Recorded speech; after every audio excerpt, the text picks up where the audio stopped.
I will read our meeting notice before we do the Pledge of Allegiance.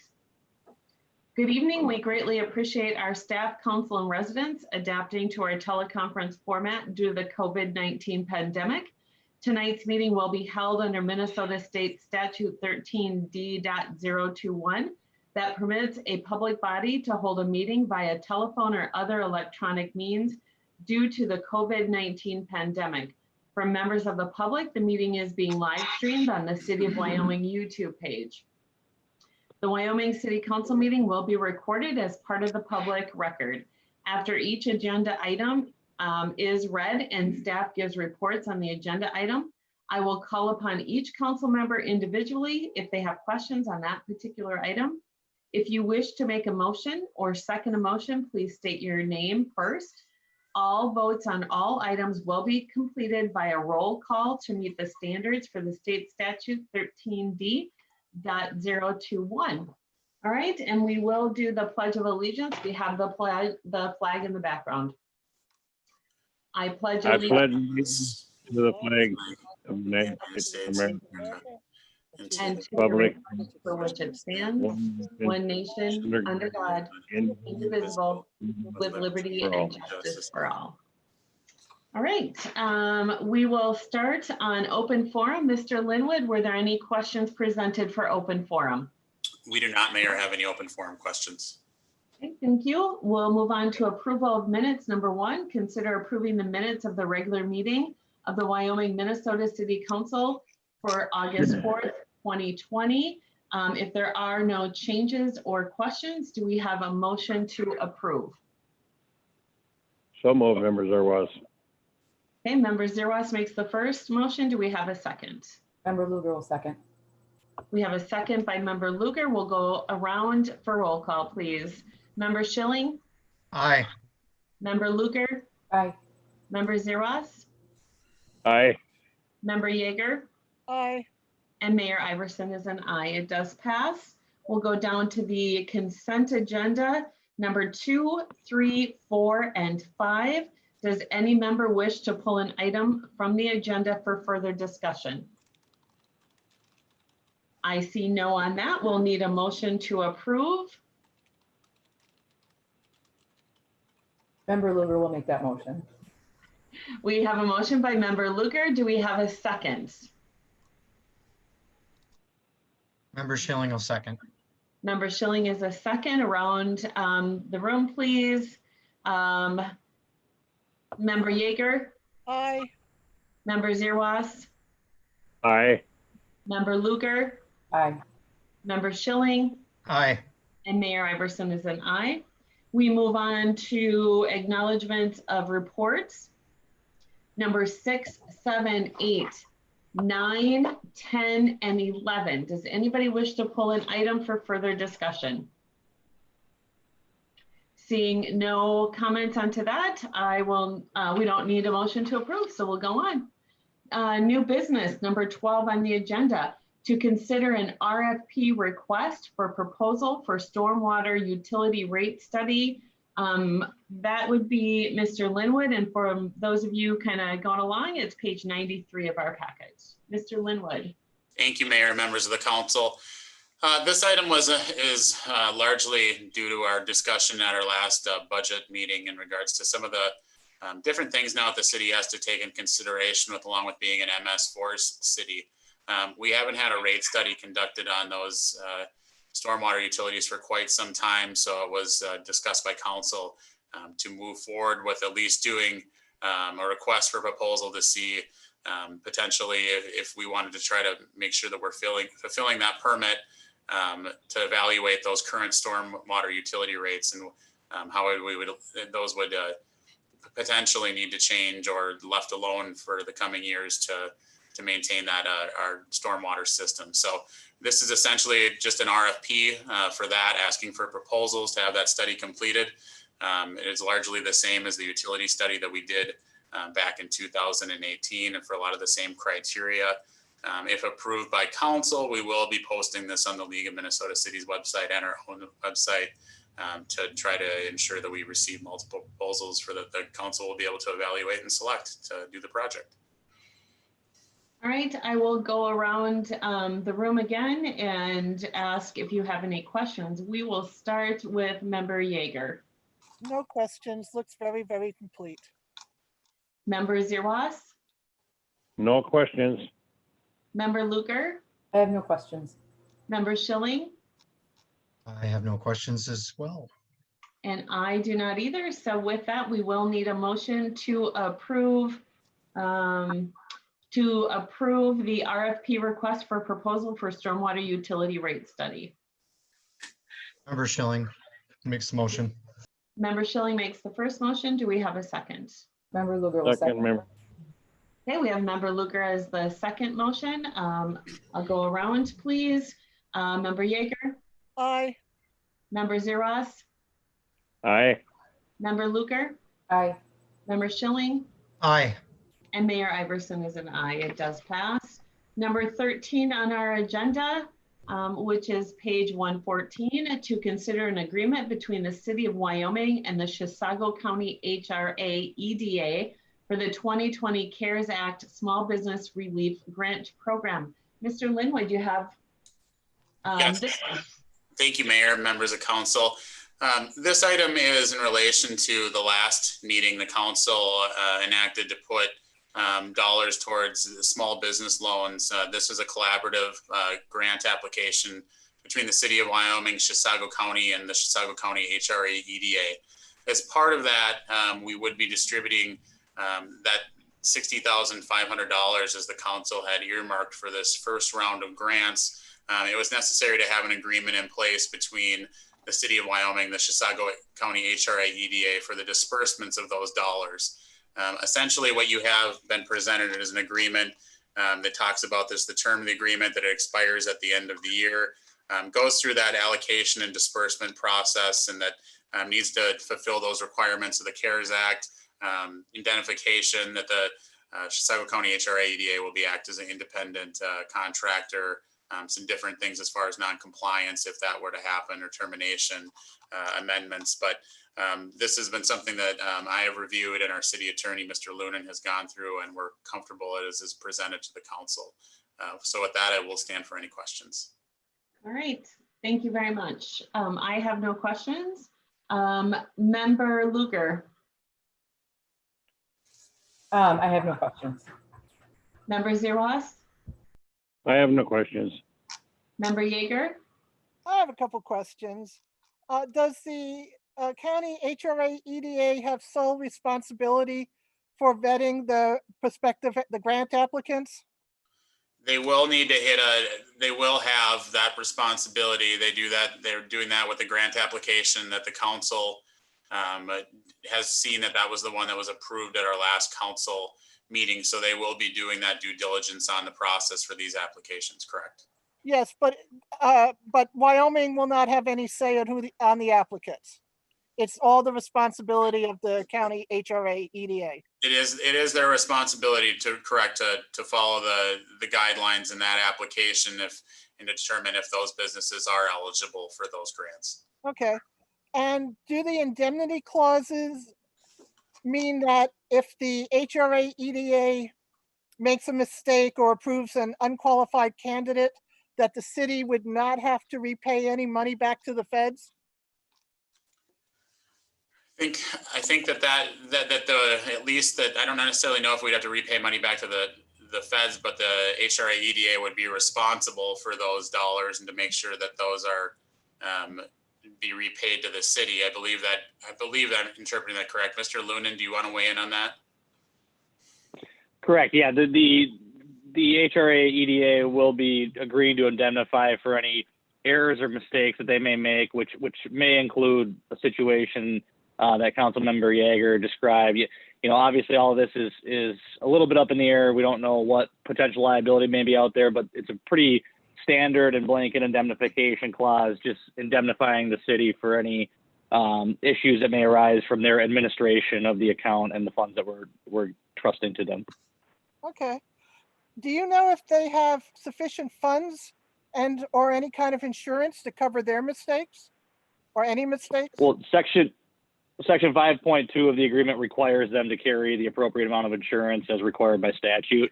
And that's also fairly standard. So I guess we haven't necessarily done an audit on their insurance, but pursuant to the contract, they have to carry that insurance.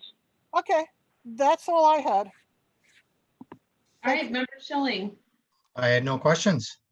All right, did I get everybody? Shake your head. Yeah, right? Yeah. Okay, good deal.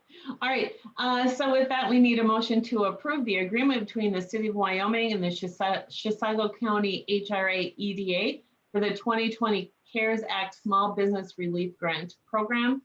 Do we have a motion to approve? So moved, Member Zerwas. So Member Schilling will member- second. Perfect. Around the room, please. Member Yeager, Aye. Member Zeros, Aye. Member Luker, Aye. Member Schilling, Aye. and Mayor Iverson is an aye. So it does pass. We're moving right along to our last agenda item, number 14, to consider a proclamation recognizing and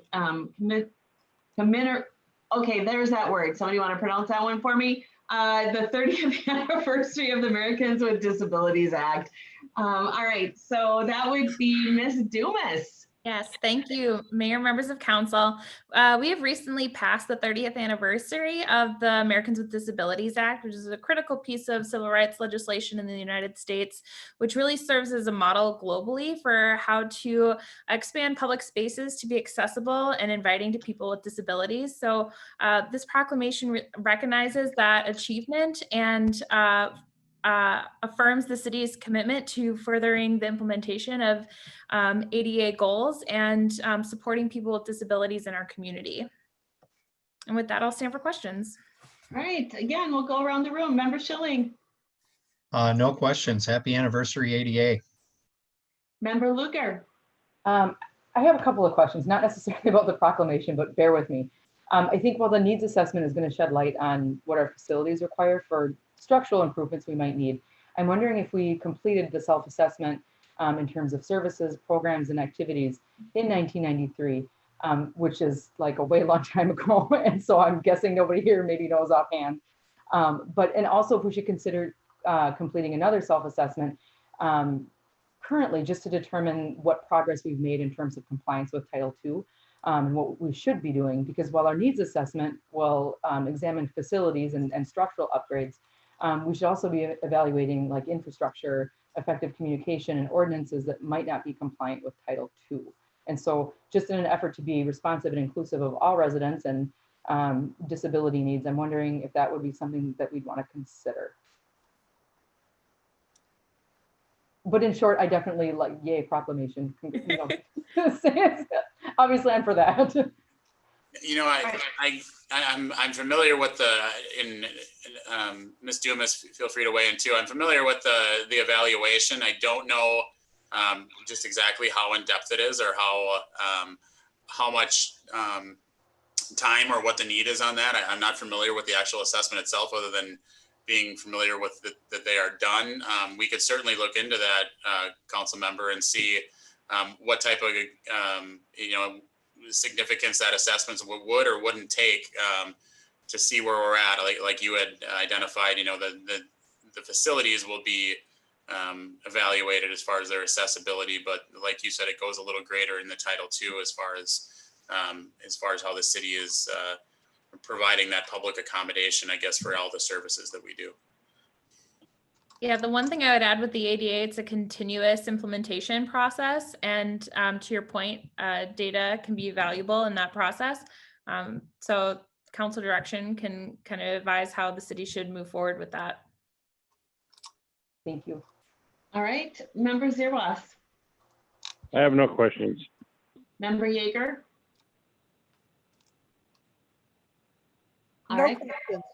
Okay, I'm just gonna say this, it's no secret that I am all for ADA compliance and making sure that everybody is able to get into our buildings, get into our parks, and have great quality of life. So I think this is great that we're doing this, and I appreciate that. So with that, we need to approve the proclamation recognizing and commemorating the 30th anniversary of the American with Disabilities Act Do we have a motion to approve?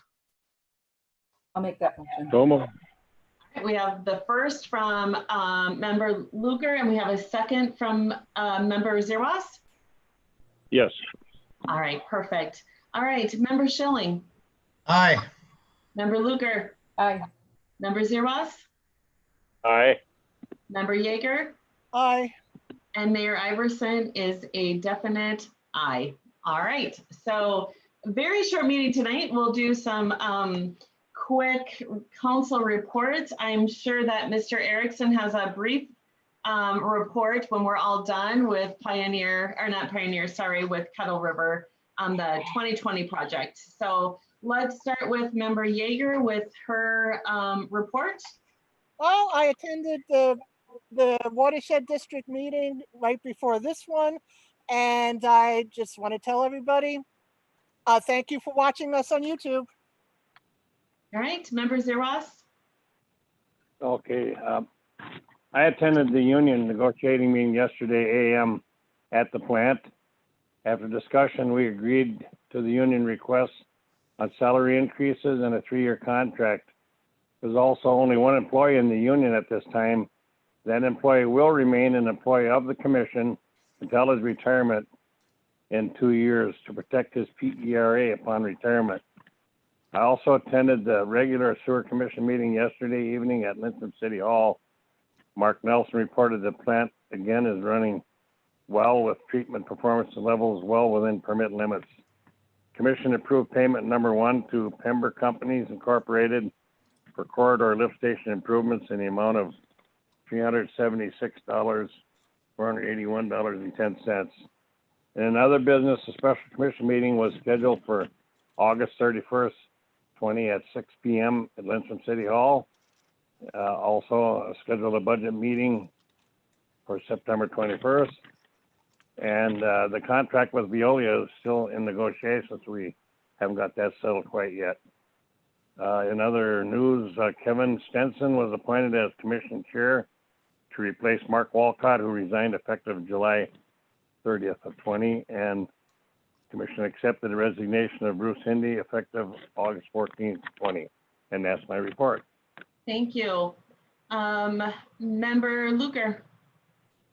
I attended the Comfort Lake Watershed District meeting just prior to this. I also attended Stomp Out Suicide on Saturday, and that's all I have. All right, and member Schilling. I also attended the regularly scheduled sewer commission meeting, and Mr. Zerwas, good job on that report.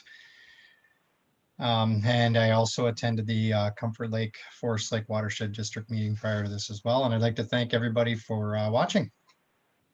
All right, thank you. I attended the EDA meeting. I'm trying to remember when we all got together last. So I attended the EDA meeting. I also attended the Forest Lake Comfort Lake Association meeting, watershed meeting just before this meeting. And then I also was very happy to present the Stomp Out Suicide proclamation from the city. Very well received. It was a great success, even though it was a virtual, but I know that the Canvas Health and the Haynes family were very pleased with the fundraising event that happened and how creative everybody was. So for everybody watching YouTube, thank you very much for walking, and we'll be there at Goodview Park next year. We're excited for that. So with that, Mr. Erickson, do you have an update for us? Yes, the project is going well. We have concrete curb and gutter being placed this week on Area 1, starting yesterday and today, and so that's gone very well. They are starting on some of the driveway aprons immediately behind the concrete curb and gutter. Again, that's all in Area 1, and we should have pavement on all of Area 1 here by the end of August. So we're doing well there. Area 2 has got the storm sewer completed. They are working on some of the drain tile and inside catch basins outside the street area that they're working on now. There's a lot of utilities in the way, but they're making pretty good progress there.